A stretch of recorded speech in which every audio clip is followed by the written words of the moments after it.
یہ جو تمام مقلدین حضرات ہیں وہ سوال پوچھنے کو تقلید، یعنی کہ قرآن میں سوال پوچھنے کا حکم ہے یا کسی سے فتویٰ پوچھنا، کسی سے سوال کا جواب مانگنا، اس کو تقلید کے ضمن میں بیان کرتے ہیں کہ یہ تو تقلید ہے۔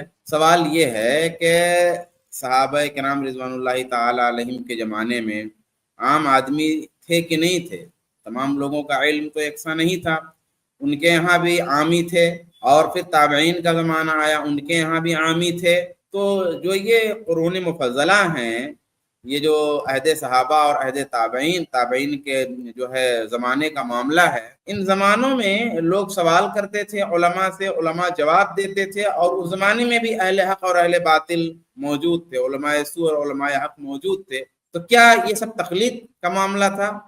کیا ہمارے مقلدین بھائی ان سوال کرنے والوں کو مقلد کہتے ہیں، اور جن سے سوال کرتے تھے گویا ان کی تقلید کی جاتی تھی؟ ظاہر سی بات ہے کہ اس کے یہ حضرات خود قائل نہیں ہیں، تو پھر کس بنیاد پر یہ بات کہی جاتی ہے کہ بھئی عامی آدمی کا کسی پڑھے لکھے آدمی سے سوال کرنا تقلید ہے؟ اچھا، اس زمین میں جو یہ بات ابھی کسی نے یہ ذکر کیا ہوا ہے کہ بھئی جب سب اہل حدیث ہی تھے آپ لوگوں کے بتانے کے حساب سے، جیسا کہ آپ لوگ کہتے ہیں صحابہ کا زمانہ اہل حدیث کا زمانہ ہے، تابعین کا زمانہ اہل حدیث کا زمانہ ہے، تبع تابعین کا زمانہ اہل حدیث کا زمانہ ہے، تو پھر یہ سوال ہے کہ پھر اتنی تعداد میں مقلدین کیسے پیدا ہو گئے؟ پھر یوں کہ ان کی حکومتیں بھی آ گئیں۔ تو میرے بھائی مسئلہ اس طرح سے ہے کہ تقلید اچانک سے یک بیک ظہور میں نہیں ہوئی، تقلید دھیرے دھیرے آئی، اور وہ تقلید آئی کیوں، اس میں ترقی ہوئی کیوں؟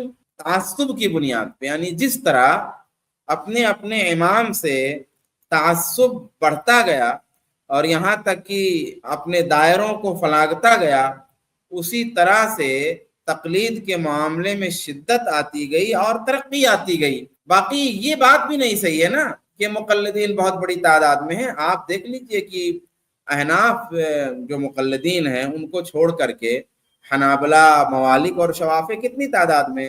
کم تعداد ہے، زیادہ تعداد تو احناف کی ہے دنیا میں۔ تو اصلاً جو سارے مقلدین ہیں وہ تو ان کی تعداد بڑھی ہی نہیں، بڑھی ہے احناف کی۔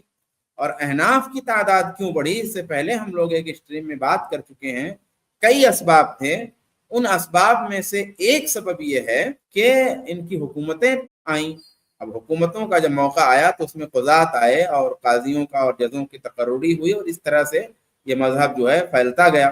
ایک بات ہوئی۔ دوسری بات یہ ہے کہ تمام وہ لوگ جو کسی فقہ سے منسوب تھے، ہم سب کو مقلد کہتے ہی نہیں ہیں، یعنی اگر کوئی فقہ حنفی کی طرف منسوب رہا، کوئی فقہ شافعی کی طرف منسوب رہا ہمارا کوئی بڑا عالم، اور اسی طرح کوئی فقہ حنبلی کی طرف منسوب رہا، تو صرف کسی فقہ کی طرف نسبت سے یا کسی فقہ کو پڑھنے کی وجہ سے یا کسی فقہ میں کسی مسئلے کی موافقت کی وجہ سے ہم اس کو مقلد کہتے ہی نہیں ہیں۔